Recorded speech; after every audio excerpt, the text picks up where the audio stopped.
To mute, please do so. We will get started in just a moment. It tends to be that folks work up until 12 o'clock and then join us right after they can grab their lunch. So we will give folks like 2 to 3 minutes to join.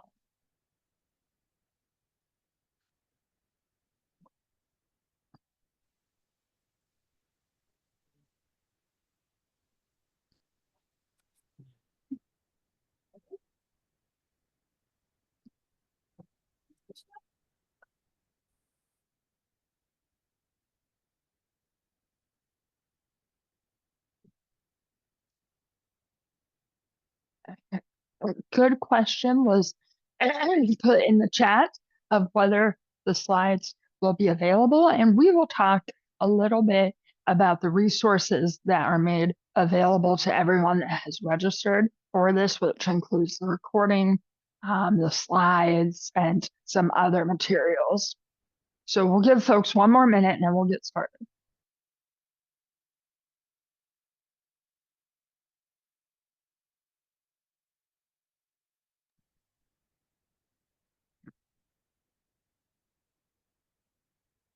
Happy cold February day, everyone.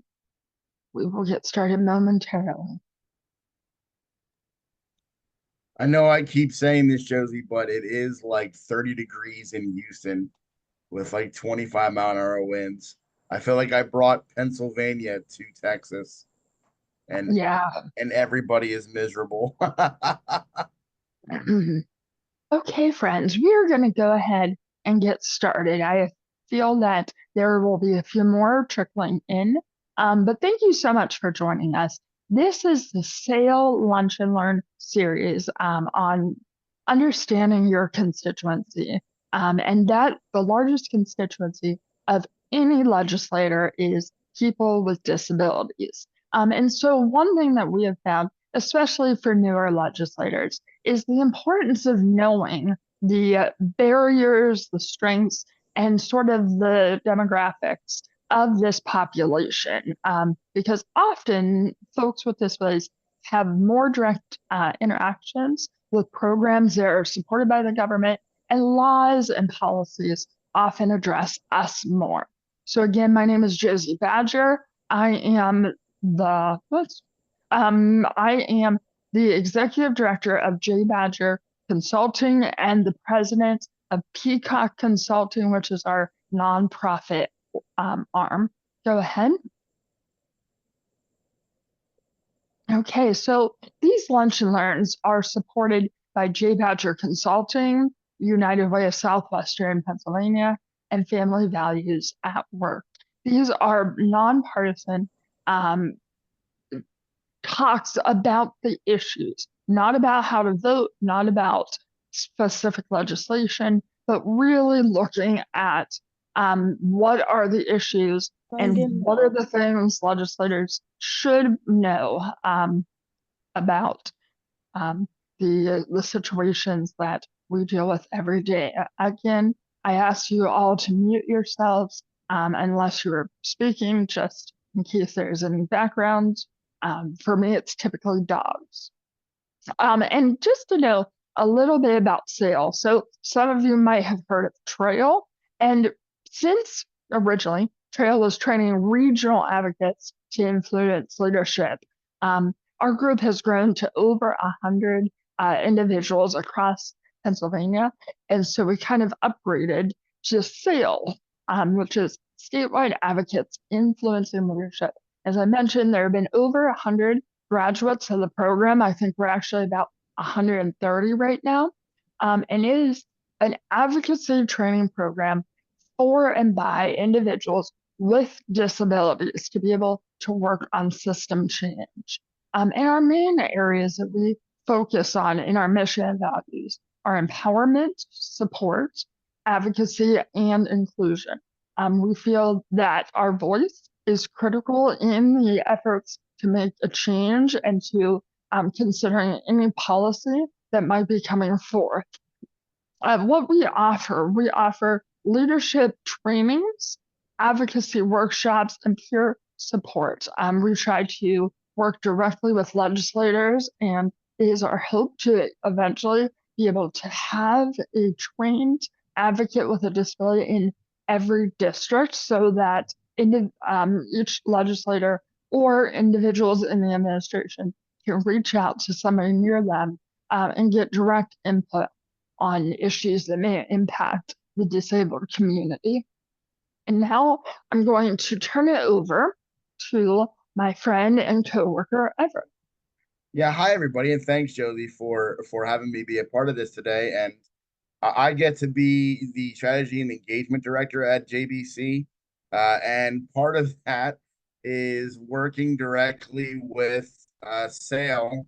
I'm a person with a disability from Allentown, Pennsylvania, and I love the fact that I get the chance to kind of be a person that works on logistics for sale, and it's great to see that there are other sale members also on this call today, just supporting what we're doing and what we're putting out there to the community. And so, as we get started, we thought that it was really important to have you understand who our group is and what we're about and what these trainings will be about, but then also to kind of understand some of the key demographics. You can see that Pennsylvania, 14.1% of the total population of Pennsylvania are disabled people, right? And Pennsylvania's employment rate is 79.7% for people without disabilities and 38.8% for people with disabilities, right? So, and 28.5% of working age Pennsylvanians with disabilities live in poverty. And then below here, you can just see that um, what counties have the largest number of disabled people and where's the highest level of concentration. Philadelphia County has the largest number of disabled people, while Forest County has the highest level of concentration of people with disabilities in Pennsylvania. And so now I'm going to turn it over to a SAIL member, Mel, to discuss the next few slides, and just know that she is also one of our producers on the Boat podcast that we're going to be promoting later today too. So Mel. Hi, I'm Mel. I reside in Butler County. I graduated from Slippery Rock University in 2011, and I am physically disabled, amongst other things. I have a rare birth defect that means almost every bodily system is affected. So when people hear the word accessible, usually they think of ramps, braille, power button doors, and lower tables, and all the basics that the ADA covers. But what accessibility can mean and should mean, next slide, please. Thank you, is a whole bunch more than that. So some other additional examples besides what is on this slide is if you're having a potluck, ingredient list, because not everyone is only allergic to the top 10 allergens. And lost my train of thought there. And different things, like maybe you'll have some materials in large print and braille and regular print, and to design with access in mind. Everybody can use a ramp, but not everybody can use stairs. And also, ramps are easier for those who have strollers or carts or use wheelchairs.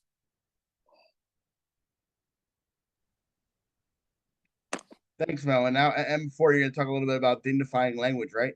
Sure. Yes. Hey, Or, everyone. or, Yeah. or, or should I say Michael? I'm so used to calling Yes. you No. M4. I'll give you all the quick backstory on that. Hi, everyone. Michael Scanlon here. I am lovingly known in the sales circle as M4. I'm the fourth Michael in my family, and my running joke is whenever you say the name Michael, 4 or 5 heads turn around. So if you hear either M4 or Michael, I'm gonna respond to that and say hi. I'm actually in Connecticut, so I kind of feel special that I get to be involved with SAIL and the work Josie, Everett, Mel, and SAIL do in different ways.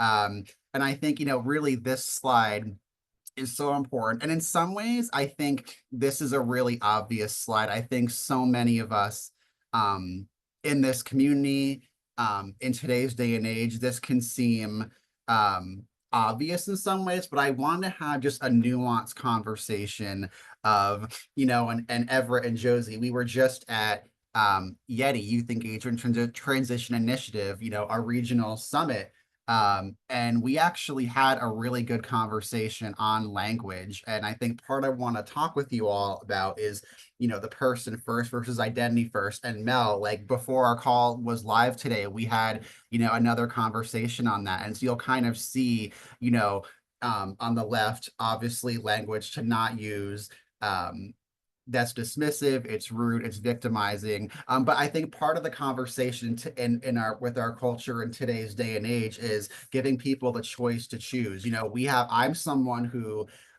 typically does use person first language. I'm a brain injury survivor. I live with mental health challenges, but I'm someone, I just naturally grew up with person first. I'm fine with that.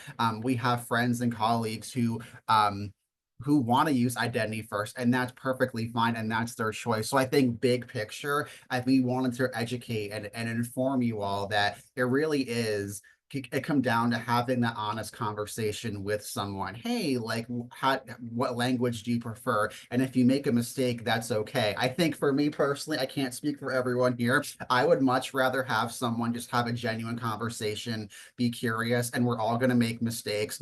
No human can walk through life without making a mistake. And I think some of those best experiences, where I've also inadvertently may have offended people in my own way and whatever happened, right? But I think it's those learning moments, right, where we don't have to get everything perfect, but I think we've forged connections by having that mutuality, that respect of asking for what we need and learning together. So again, this is in some ways can be really simple and obvious to a lot of us, but I think it's a conversation worth revisiting. Thank you.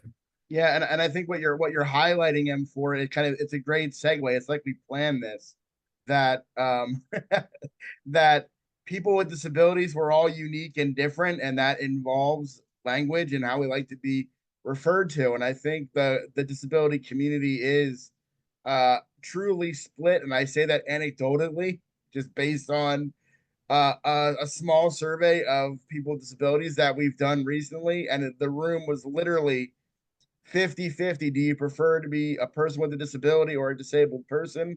And the number was almost 50-50, right? And this was young adults from across the US, Pennsylvania included. And Josie, I saw you unmute. I did, You I did. Can you jump back to the previous slide? So I Yeah, go think ahead. that M4 did a great job at talking about this, but I just yesterday, I think the day's really goofy to me this week. I was talking to somebody who moved from California, who is working within the disability space, and we were once again talking about language. And I said, typically disabled people or a person with disability is something that I use with individuals who have disabilities. I tend to use person first language with people who are not from the disability community, because I think that there's often a difference in understanding and embracing the personhood of people with disabilities, but within the community, we are proud of our disabilities, and it's part of who we are. So we don't want to separate that out. But he was saying,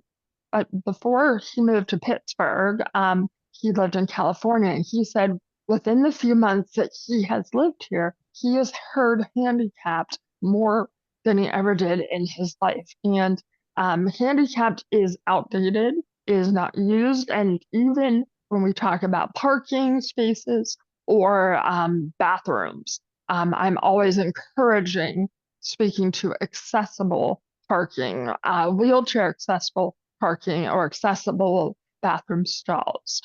Melanie. Go ahead, Mel. You had your hand up, Mel. I'm one of the people that use identity first language. So for me, I have a few pretty severe environmental allergens, including latex. So I need the environment to be safe disability wise before my personhood can even consider entering the environment. And to me also being disabled, it's not like I can just leave my latex allergy or any other medical stuff at home. There's always a little constant reminder, no matter how normalized it is to me. Yeah, and I just think again that this is literally highlighting Josie and Mel, like the uniqueness of situations, and the uniqueness of people. But so thank you both for sharing your perspective. And with that, I'm gonna pull up a video that I know that Sale has found to be tried and true doing these trainings. It's a video about Bob and appropriate and inappropriate disability etiquette. And so here is a video, and feel free to laugh, but I think the point is that is expressed is pretty on point here. So let's listen and watch. And give me a thumbs up, presenters, if you can hear this. I make sure it's good. Good. Good morning, Bob. Morning there, big man. Morning, Alice! There's no need to be awkward. Poor Bob. Like so many of us, he just doesn't know how to interact with people with disabilities. It's pretty easy, really. People with disabilities are people first. We need the same things that every person needs, like respect. Good morning, everyone. Attention! Okay. Maybe we need to be more specific. The easiest way to show respect is to focus on the person, not the disability. It's okay. You'll get the hang of it. One easy way to focus on the person is to watch the person signing and not their interpreter. Or their companion. It's really cool that you'd like to help, but do us both a favor and please ask me first. What you think might be helping? I got you. Wait, ah! Oh no, might actually not. If you'd like to offer me help, let me hold on to your elbow. Don't take mine. Hey, would you like to take my arm? Sure. Assistive devices help us to live our lives. They're really important and really personal.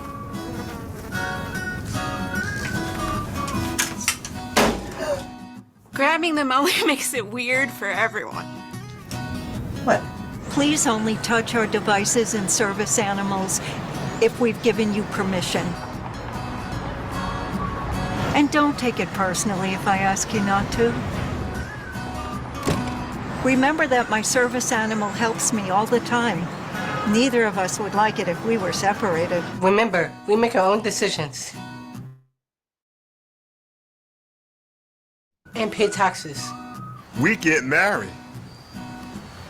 So don't address me just because I have a great smile. Just because I'm blind May I help you? does not mean I'm deaf. I don't know. I think he said he was gonna come, but... Just because I'm deaf doesn't mean I'm blind. And just because I use a wheelchair doesn't mean that I can't sweep you off your feet. So take a deep breath. Relax. We don't bite. Unless we're really hungry. Hello there, ladies. How are you? Hello. And if you're not sure what to do, just ask. Hi, would you still like to see a menu? No thanks, but can you please read it to me? Sure, definitely. Just treat us the way you would want to be treated, and we'll all be okay.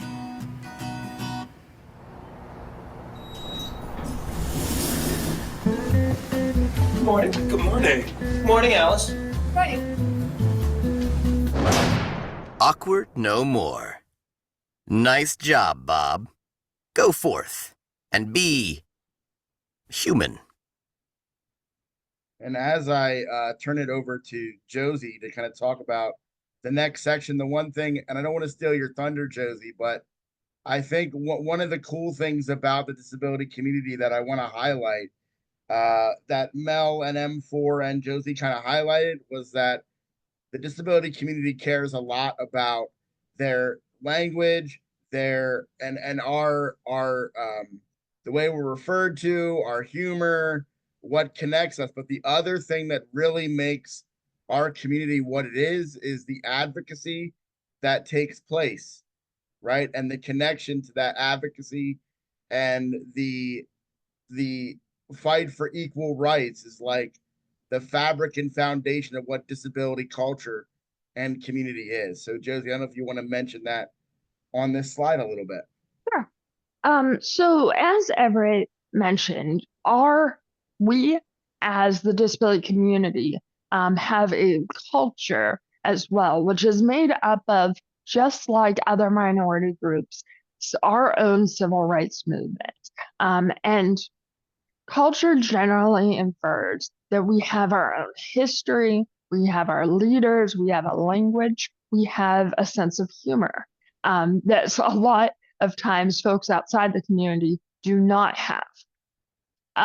And so it is important to realize it's not just something different within our bodies or our minds, but it actually consists of a community and culture. And part of that are these rights that are a part of the advocacy that we are a part of still today. A lot of the original laws that were created for the disability community and access actually came from parents who were advocating or from veterans.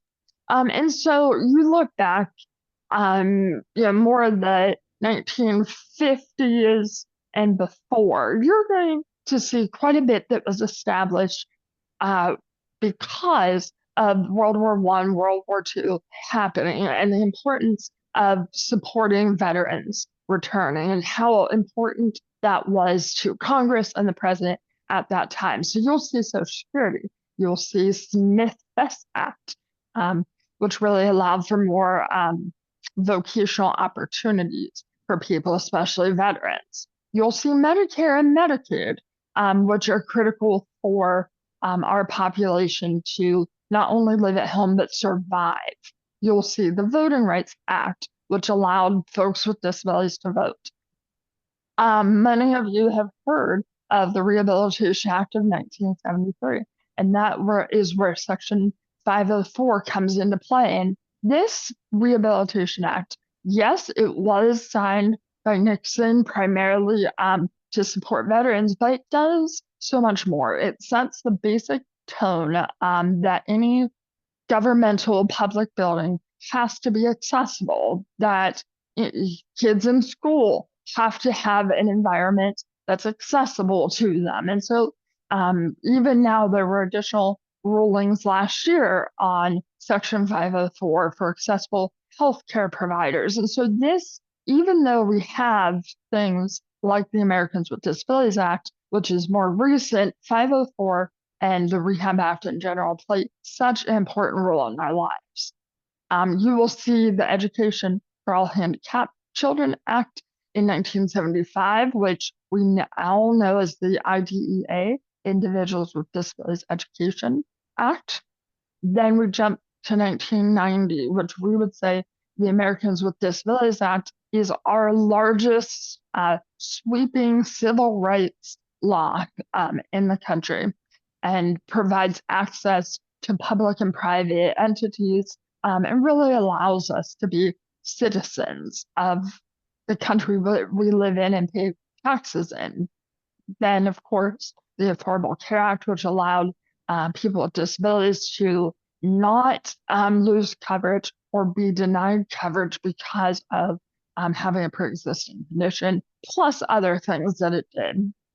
The ABLE Act, I hope you guys know about that, which is a special savings account for folks with disabilities, where they are able to save money without it affecting their benefits, which if you're on basic Medicaid, you can only have $2,000 in any savings or bonds or stocks. And so you cannot be prepared for even your water heater to break. But with ABLE, that helps.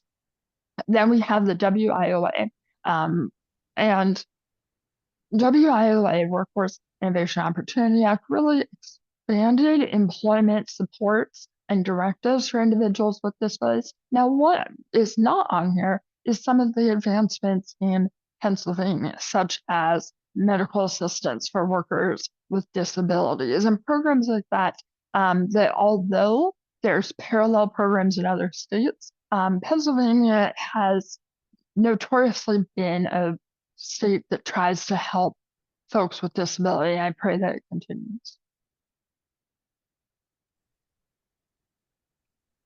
And so now, Mel, I don't know, I'm going to pull these up. I don't know if you want to talk a little bit about the how we came about making these policy sheets and kind of what they seek to do from SAIL members, Mel.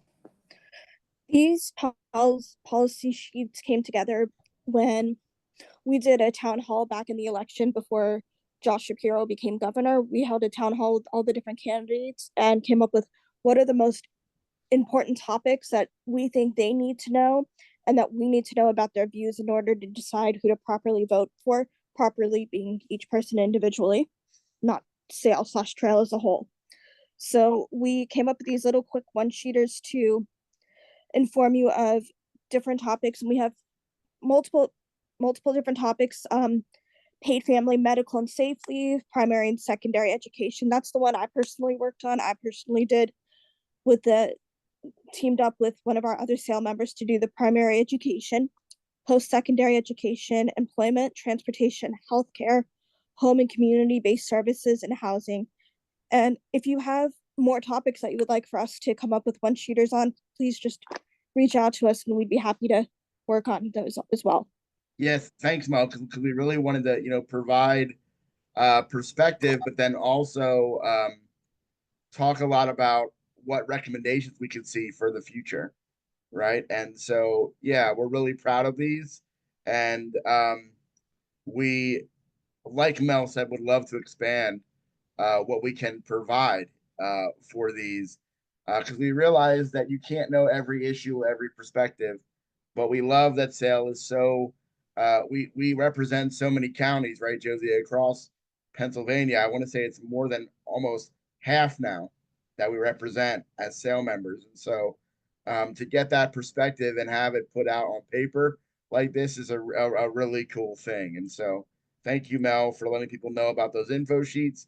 And when you guys get the presentation that we did today, you'll see the link is there, and you can access these sheets and review them and download them and all of that. So thank you. And now, and for I don't know if you want to talk about what our future sessions are, Mike. Yes, absolutely. And I kind of want to add on to what you just talked about, Everett. I as I share about these upcoming lunch and learns, I just want to say to everyone on here and who will be listening in the future, I think what's so incredible about SAIL and the work we're all doing is you're getting information, but you're also getting stories. You're hearing from people who, there's just so much power collectively within SAIL. And so this is just my highest recommendation to please partner with SAIL, use them as a resource. And we're all about relationship building and partnering. And so just a huge shout out because there's, I know some of you are SAIL members here. Thank you so much for joining. But just for those of you who have not ever attended anything SAIL related before, there is just so much collective wisdom and the stories you are hearing and will hear, which kind of leads me to this slide is so we are, hosting a lunch and learn on caregivers on March 20th, exactly a month from now. Still, these are all at noon till 12:45. And that really came about because it's such a vital conversation and things to highlight in that both people who are supported by caregivers, but also caregivers themselves highlighting the inequalities. What can we do to move forward? Problem solving, hearing those stories. So obviously we're planning some final details on that, but please, if you can attend live, we'd love to have you there. And then on May 15th, we're talking about accessible healthcare. This is huge. This should surprise no one, but really, we are very happy to be having another broad conversation, but also a very intimate and down-to-earth conversation on healthcare, its quality of life issue. It affects all of us. So please, if you can join us, or at least if you can't join us, remember us that SAIL's here, we're here. You're going to be getting everything updated on our website. And so we're all about just resource sharing, building those connections. So we really appreciate your support. Yeah, and I think what you just highlighted, Michael, is that we are an advocacy, group that wants to advocate, but we also want to support people and to support people that can make change and be a resource, not just a place that is making, giving our perspective and not giving back to that conversation. So please come and learn from us. And we want to learn from you and support you as well. Any top takeaways though, M4? Yes, I muted. I that's a forced habit, so I don't. If you see me in meetings, I like mistakenly interrupt people sometimes. So I'm like, let me be on top of that. And this is by no means an exhaustive list, but I think as we were planning for our time together, we all know I'm a fast talker, but we could talk for hours on top takeaways. But collectively, we wanted to at least leave you all with a few top takeaways.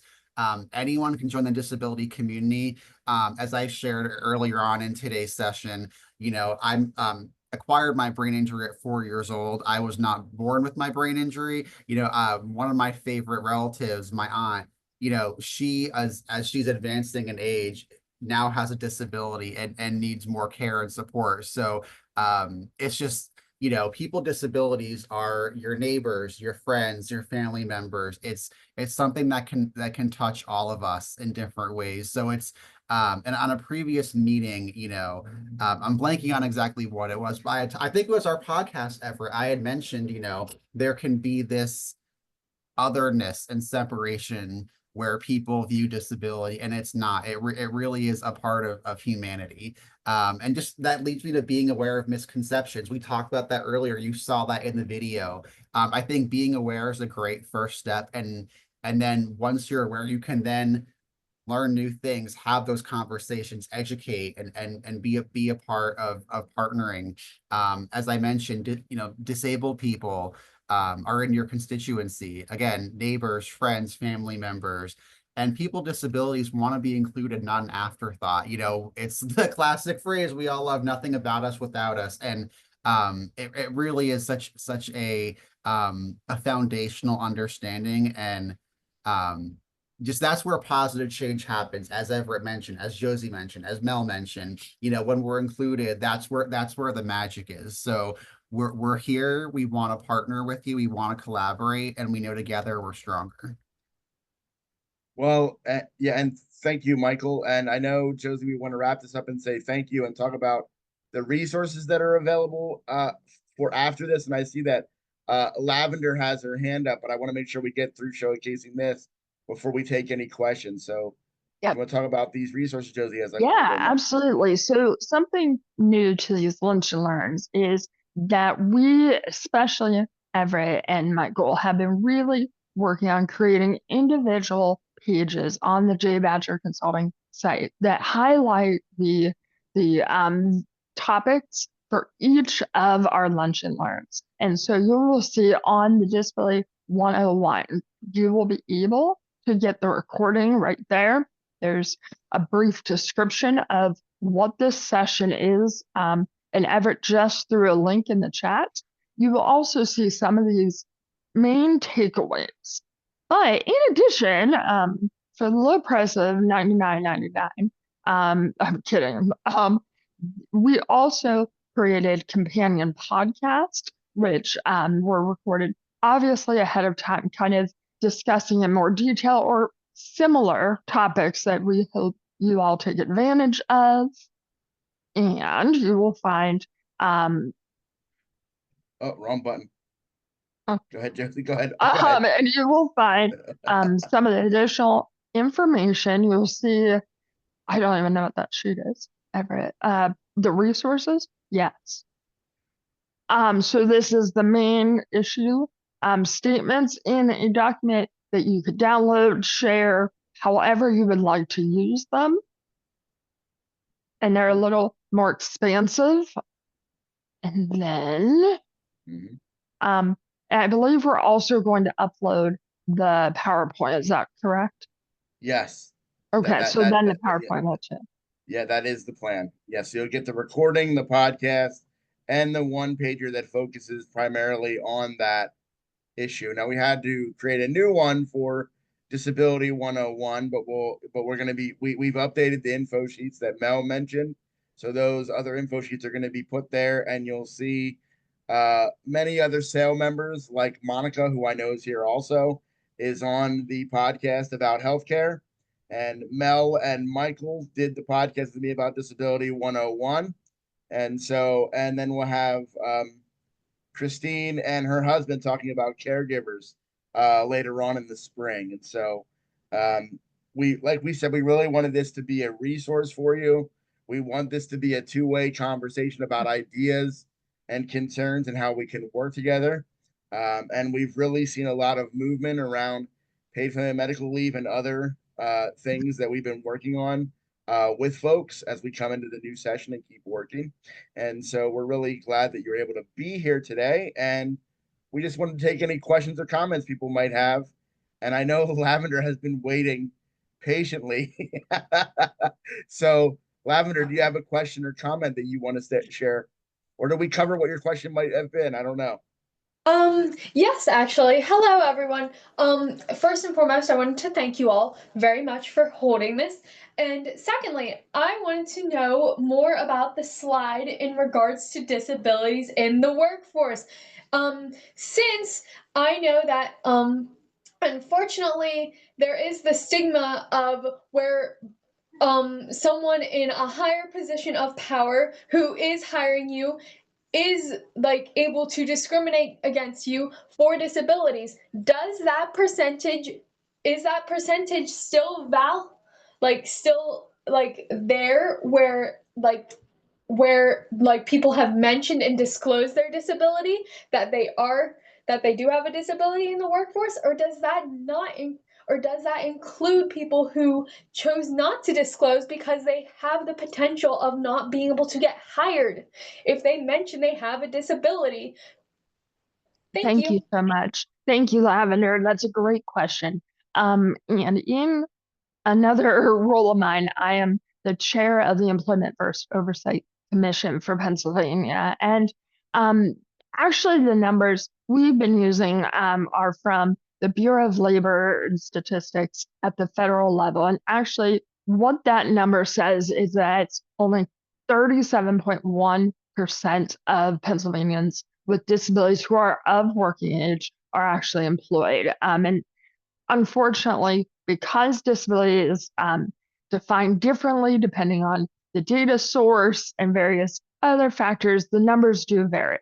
And this is less than half of what we see in the non-disabled community. And although discrimination based on disability is illegal, and you cannot ask someone if they have a disability in the hiring process, discrimination still actively occurs. And so, with over the next year, the governor's office and the Office of OA is going to be doing an optional survey by current employees of the government workforce to see what percentage actually are people with disabilities. And as a state, we are working to make sure that 10% of the government workforce are people with disabilities, and that we keep incrementally moving up on the percentage of folks in the general workforce who have disabilities, especially as we're looking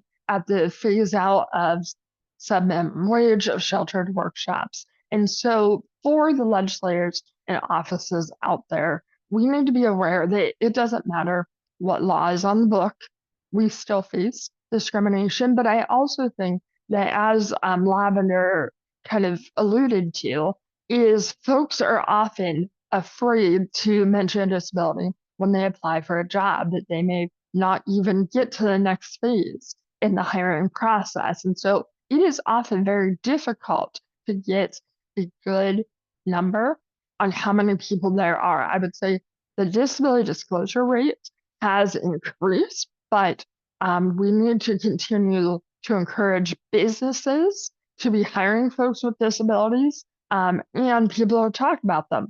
But I think we always encourage legislative offices to try to hire people with disabilities. And we will be doing an employment session on people with disabilities in the workforce in the future. Thank you so much for that information, Dr. Badger. I greatly appreciate it because I was genuinely curious if it would be able to be broken down a bit more because of the fact that like there are some people who go for psychological evaluations and then find out after all of the time that they have literally been out on say a boat in the middle of nowhere trying to figure out that they literally were something was aka different about them, they might not have realized that they were struggling with the disability until adulthood. And so like I'm hoping that like those numbers will be able to add that and make sure that they do not get discriminated against for finally finding out after throughout childhood that they did not understand then because they were able to mask it so well throughout their childhood and adolescence and teen years that they were able to finally, as an adult, be able to get a psychological evaluation and find out, oh, I do have X, Y, or Z disability, and I didn't realize, like, I did not, like, me personally, I did not realize I had, like, auditory processing disorder until I was 7. Yes, I should have caught it earlier, but that was not the case. Yeah. And so, like for other people, they found out a number of other things. Thank But you so much, thank Lavender. you. Sorry, Dr. No, Badger. no, that was so very helpful. I want to make sure we have opportunity for any of our legislators, staffers, and I also see whether it's Kashmir Page or Kim, you will also have your hand up. So, Kashmir Page or Kim? Actually, Kashmir Page. For one of the luncheon, like, and listens, I have an idea for a topic, if that's okay with y'all. Let's wait till the end, and then Okay, that works for me. once this recording wraps up, so that if there's any final questions, we can wrap up the recording and we'll jump back to you. Any other questions from our attendees? We greatly appreciate all of you getting on. I would honestly ask personally, if you were on this and this was helpful, please share that with other legislators, staffers, administration. We feel that this information is critical to have an informed General Assembly, and we want to make sure that folks that are making decisions that often impact our lives greater than those without disabilities are aware of what our lives look like, the needs we have, and the fact that we are contributing citizens that should be heard, and that we are voting citizens. And so please encourage folks to join this, send it out, and we'd really appreciate that. Anything else, Everett and for Mel? No, thanks for letting us do this, and I'm excited to kick these off and see people back in the spring. Yeah. Yep, just thank you for taking the time to attend today. Yes, for me, just a big thank you, everyone.